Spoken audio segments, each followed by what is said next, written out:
من الشیطان الرجیم بسم اللہ الرحمن الرحیم۔ صرف 5 منٹ کا مدرسہ قرآن و حدیث کی روشنی میں 3 رمضان المبارک۔ نمبر 1، اسلامی تاریخ۔ حضرت نوح علیہ السلام۔ اللہ تعالیٰ نے حضرت نوح علیہ السلام کو رسول بنا کر ان کی بت پرست قوم کی ہدایت کے لیے بھیجا۔ 950 سال تک ایمان کی دعوت دیتے رہے۔ چند لوگوں کے علاوہ کسی نے ایمان قبول نہیں کیا۔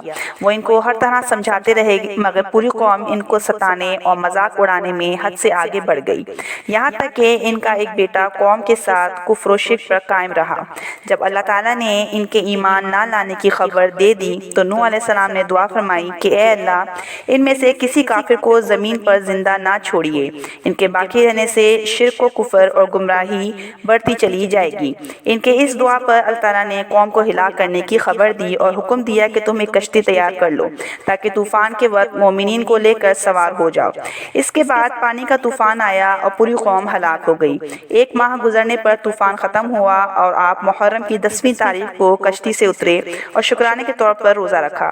طوفان کے بعد حضرت نوح علیہ السلام کے 3 بیٹے باقی رہ گئے تھے جن سے انسانی نسل کا دوبارہ سلسلہ شروع ہوا۔ نمبر 2، اللہ کی قدرت، پانی کا انتظام۔ پانی اللہ تعالیٰ کی بہت بڑی نعمت ہے جس پر ساری جانداروں کی زندگی کا دار و مدار ہے۔ اگر زمین سے پانی ختم ہو جائے تو زمین سے انسان، حیوان، حتیٰ کہ پیڑ پودے سب ختم ہو جائیں، لیکن یہ اللہ تعالیٰ کی بہت بڑی قدرت ہے جس نے سمندروں کی شکل میں پانی کا بہت بڑا ذخیرہ جمع کر رکھا ہے، پھر وہاں سے بادلوں کی شکل میں پانی کو اٹھا کر سوکھی زمین کی طرف برساتا ہے اور پھر اسی پانی کو زمین کے اندر ذخیرے کے طور پر جمع کر دیتا ہے، جس سے پیڑ پودے کو پانی ملتا ہے، جس سے انسان خود پیتا ہے اور اپنی کھیتیاں سیراب کرتا ہے۔ اللہ تعالیٰ نے اپنی اس قدرت کو قرآن میں بیان فرمایا ہے کہ ہم ایک اندازے سے آسمان سے پانی برساتے ہیں، پھر اس کو زمین میں روکے رکھتے ہیں اور اس کو لے جانے اور ختم کر دینے پر بھی ہم قادر ہیں۔ نمبر 3، ایک فرض کے بارے میں، باجماعت عشاء اور فجر کی نماز پڑھنا۔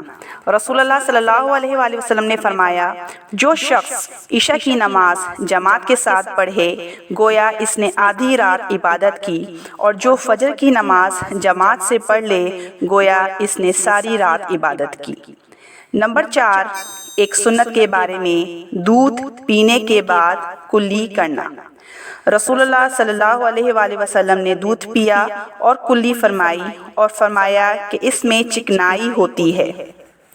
نمبر 5، ایک اہم عمل کی فضیلت، روزے دار کو افطار کرانا۔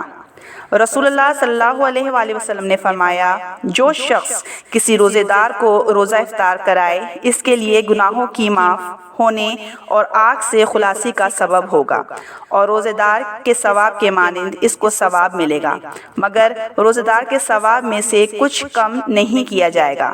صحابہ رضی اللہ عنہ نے عرض کیا، ہم میں سے ہر شخص اتنی وسعت نہیں رکھتا کہ افطار کرائے، تو آپ صلی اللہ علیہ وآلہ وسلم نے فرمایا، یہ ثواب تو اللہ تعالیٰ ایک کھجور سے کوئی افطار کرا دے یا ایک گھونٹ پانی پلا دے یا ایک گھونٹ دودھ پلا دے، اس کو بھی مرحمت فرما دیتے ہیں۔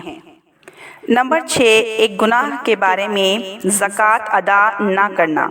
رسول اللہ صلی اللہ علیہ وآلہ وسلم نے فرمایا، جس شخص کے پاس مال ہو اور وہ اس کی زکوٰۃ ادا نہ کرتا ہو تو وہ مال کل قیامت کے دن ایک ایسا سانپ بنا دیا جائے گا جو گنجا ہوگا اور اس کی آنکھوں پر 2 کالے نقطے ہوں گے، پھر وہ سانپ اس کو اس وقت تک نگلتا رہے گا جب تک بندوں کے درمیان فیصلہ نہ ہو جائے۔ نمبر 7، دنیا کے بارے میں، آخرت کے عمل سے دنیا حاصل کرنا۔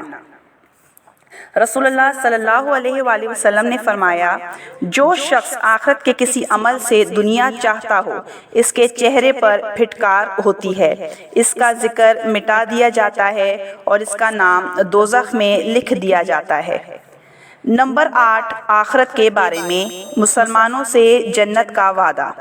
قرآن میں اللہ تعالیٰ فرماتا ہے، اللہ تعالیٰ نے مسلمان مردوں اور مسلمان عورتوں سے ایسے باغوں کا وعدہ کر رکھا ہے جس کے نیچے نہریں بہہ رہی ہوں گی، یہ لوگ ہمیشہ ان باغوں میں رہیں گے، اور ایسے عمدہ مکانوں کا وعدہ فرمایا جو ہمیشہ رہنے والے باغوں میں ہوں گے، اور اللہ کی رضامندی سب سے بڑی چیز ہے، یہ بہت ہی بڑی کامیابی ہے۔ نمبر 9، طب نبوی سے علاج، کلونجی میں ہر بیماری سے شفا۔ رسول اللہ صلی اللہ علیہ وآلہ وسلم نے فرمایا تم اس کلونجی کو استعمال کرو کیونکہ اس میں موت کے علاوہ ہر بیماری کی شفا موجود ہے۔ فائدہ: علامہ ابن قیم رحمۃ اللہ علیہ فرماتے ہیں اس کے استعمال سے پیٹ کا گیس ختم ہو جاتا ہے، بلغمی بخار کے لیے نفع بخش ہے۔ اگر اس کو پیس کر شہد کے ساتھ معجون بنا لیا جائے اور گرم پانی کے ساتھ استعمال کیا جائے تو گردے اور مثانے کی پتھری کو گلا کر نکال دیتی ہے۔ نمبر 10، قرآن کی نصیحت۔ قرآن میں اللہ تعالیٰ فرماتا ہے اے لوگو زمین کی حلال اور پاکیزہ چیزیں کھاؤ اور شیطان کے نقش قدم پر مت چلو، وہ تمہارا کھلا ہوا دشمن ہے، وہ تم کو برائی اور بے حیائی کی باتوں کا حکم دیتا ہے اور اس بات کا حکم دیتا ہے کہ تم اللہ کے متعلق ایسی بات کہو جس کا تمہیں علم نہیں۔